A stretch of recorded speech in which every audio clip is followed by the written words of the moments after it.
I told you a couple days ago I was going to try to get a short video on this John Deere grain binder that was built in the early 30s, maybe even the late 20s, all original type machine. Anyway, today is a good day to get that done. I don't have any distractions going on right at the minute and whatnot, so I'll spin this camera around and we'll get some photos of this thing. This is the John Deere grain binder.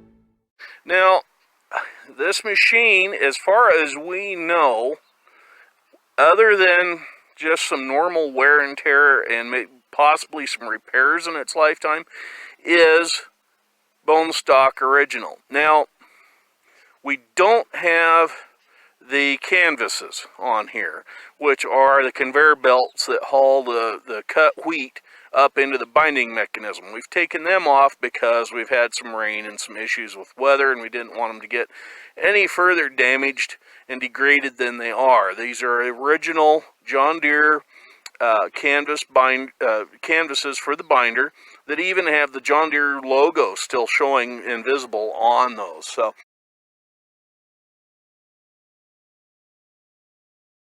those aren't on the machine, but we'll start off here with the reel. Sometimes, people call them paddle wheels, whatever, but it is called a reel, and this turns. And what it does is it catches the wheat behind it and shoves it down into those cutters down there. Now, those little pointy things are called rock guards, and there's some little triangle-shaped pieces in there. And those are the actual sickle cutter bar cutters.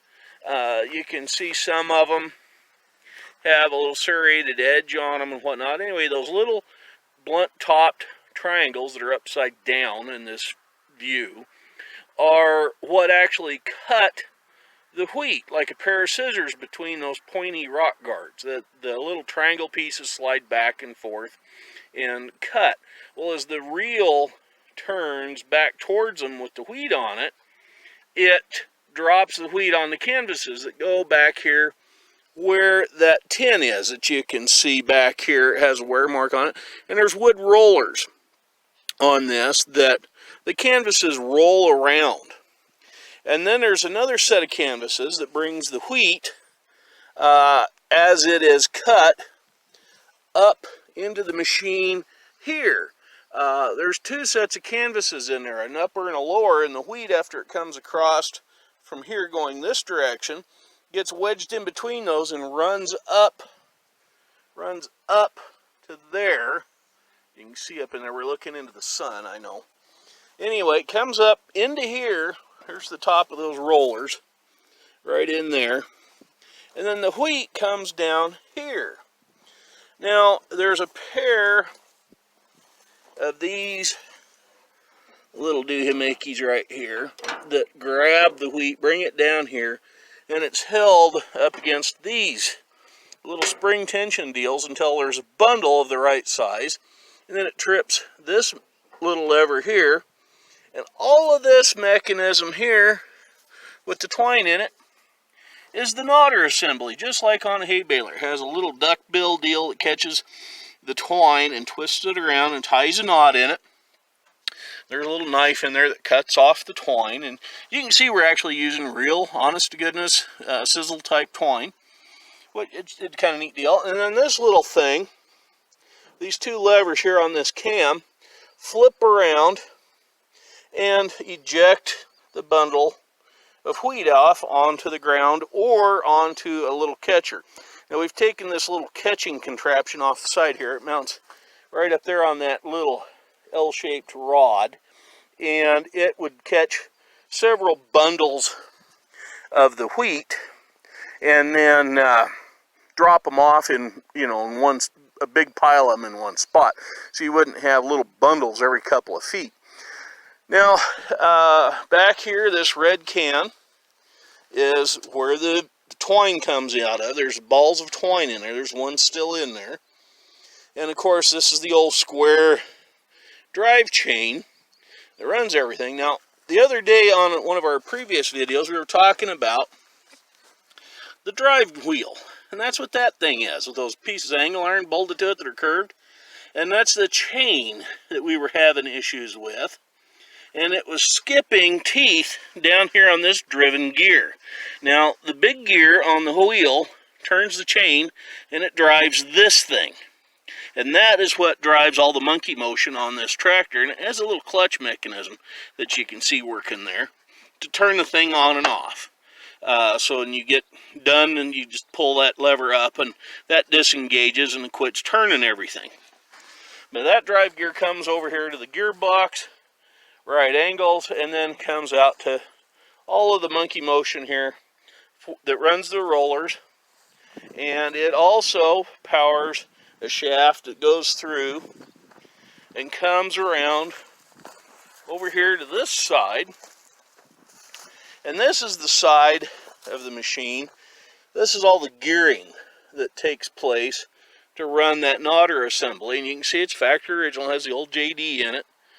The only parts on here that I know have been possibly repaired or replaced in this machine's lifetime is this wooden arm here. It's called a Pitman arm.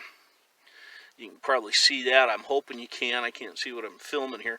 But that thing, those wear out over time. That's made out of wood to absorb shocking, or the shock action of the back and forth action that those little sickle knives do when they slide back and forth and propel or cut the wheat so it'll drop down into the deal. Now this is a little walking board of some sort. It goes in and out this way and helps move the wheat down to that trip point, and it keeps the bundles even so that they aren't flopping all over the place. But anyway, that is the John Deere binder. Look at that decal. That is, in fact, that isn't even a decal, folks. That is old school paint on there. That is pretty cool.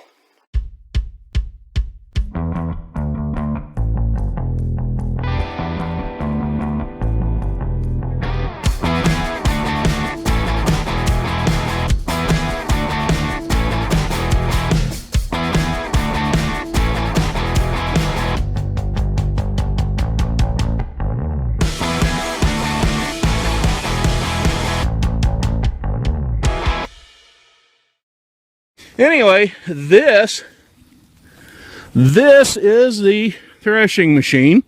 That great big gray arm that runs up to the front there, that swings back towards us, and that is the chaff chute or straw chute that made this thing. All this stuff that comes out that we don't need, that isn't the grain seeds or kernels, gets blown out through that into the pile. That pulley mechanism right there at the back end, that's the blower that we tried showing in an earlier video as they were moving in for the machine and getting it lined up. That blower housing catches all the straw and the chaff and blows it out here into this pile.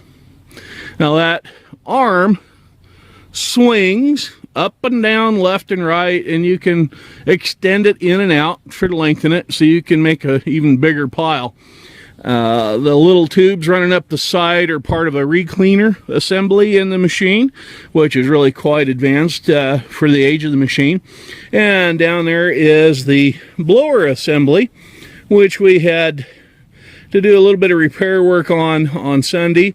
And the red part back in here is what they call the shoe, and there was a little bit of repair work we had to do to that also on Sunday, but that was just kind of our test and tune day to see what's going on. We do have a spare belt. If anybody knows where they can find a Case threshing machine wheel and hubcap, please let us know. We have a broken hub and somebody took a hammer or something to one of the caps and broke it. We would like to get some replacements. We have on here a patented date and whatnot, and we have a manufacture date of what appears to be MFG 15/1922 on here. So this machine was built in either 1922 or 1923. One of the cool things about it is on the angle iron framework of this, it's upside down, but it says Illinois, USA.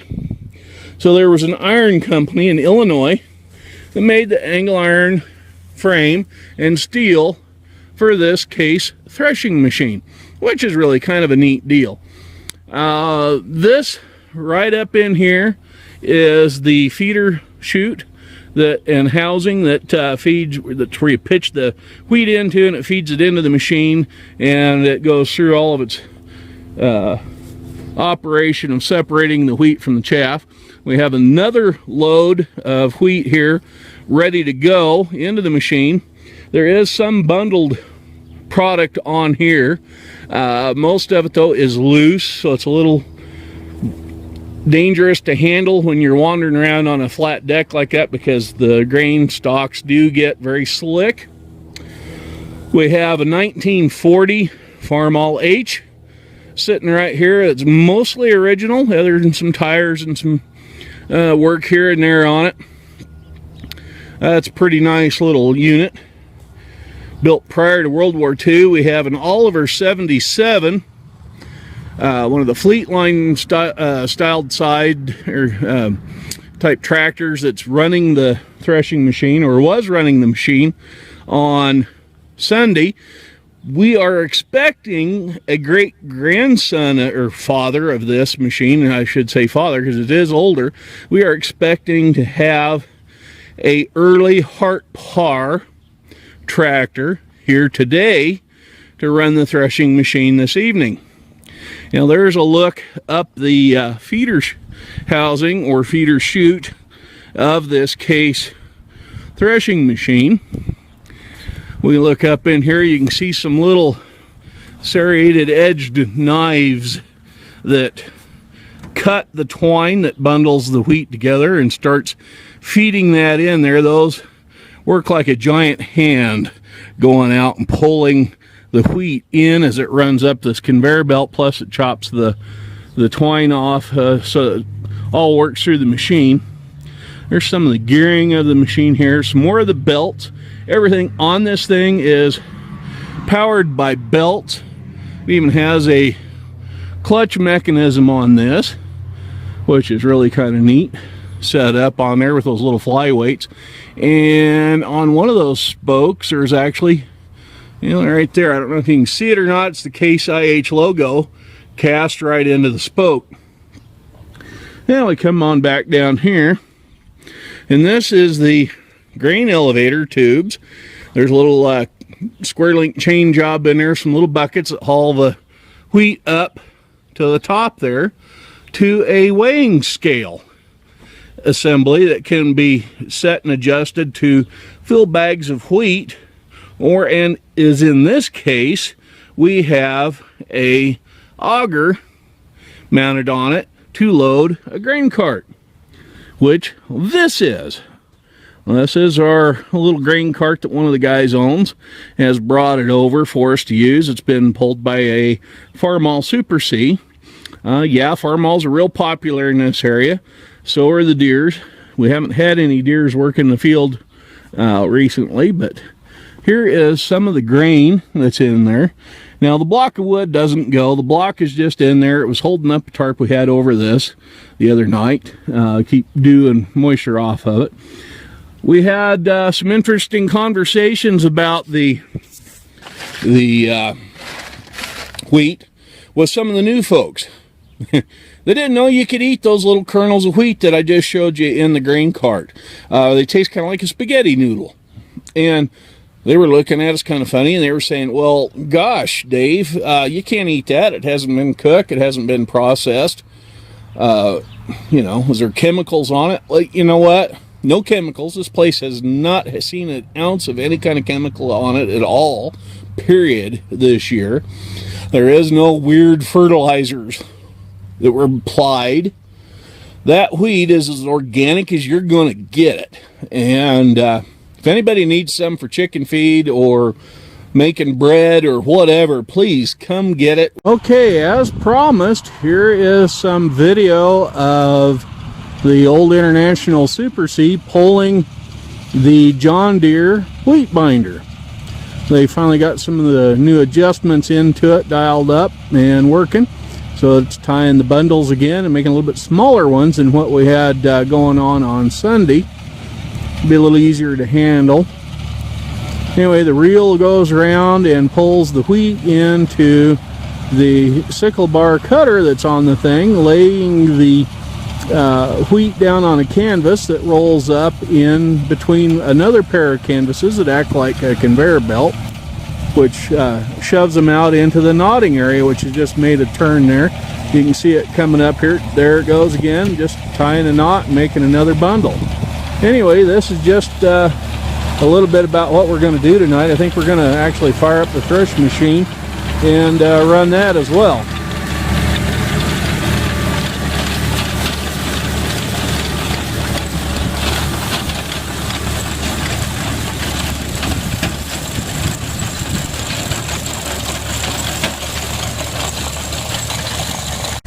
We got a little bit of a video of the binder working today. Yeah, I'm wearing my stupid hat. Anyway, we got the thresh machine up and running, and instead of the Hart Par tractor that we thought we were going to have running it, we have the great big Huber is running it. This is a 2550 model, meaning there's 25 horse on the belt, or I'm sorry, on the drawbar, and 50 on the belt. And it is running the thresh machine tonight.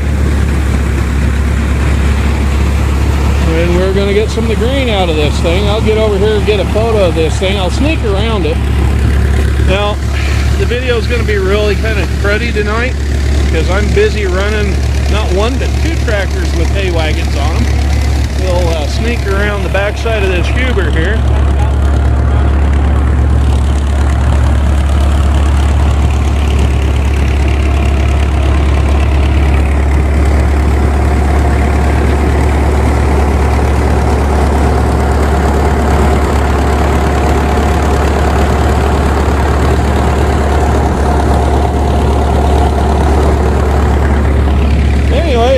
Big old flat belt that's powering the threshing machine tonight. We got two guys up here on this.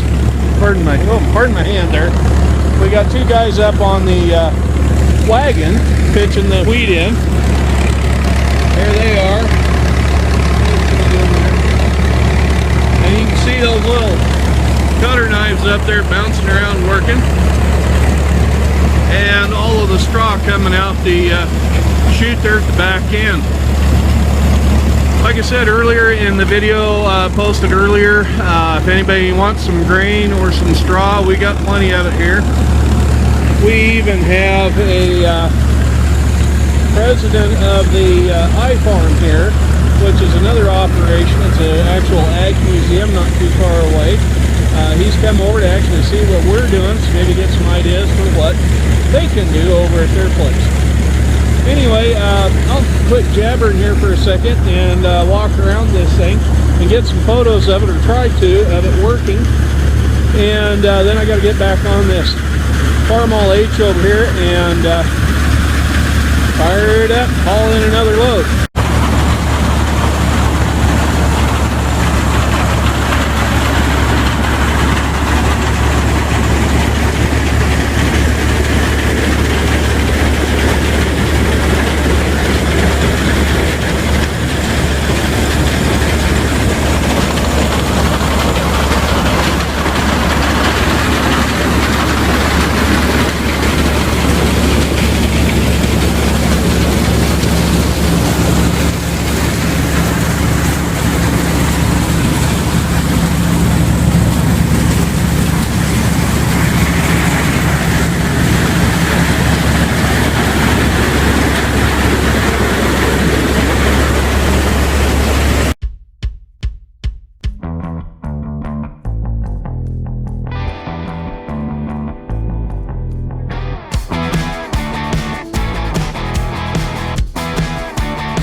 in our 2019 wheat harvest.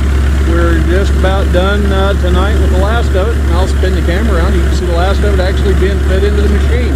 So here you go.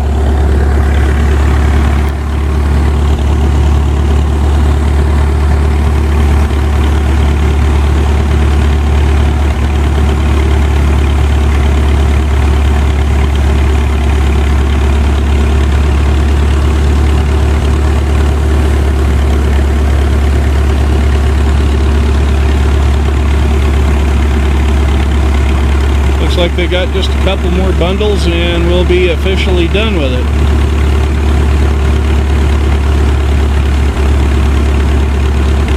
There we are. There's the last bundle. Now it's just cleaning up some of the loose stuff and we'll be officially done.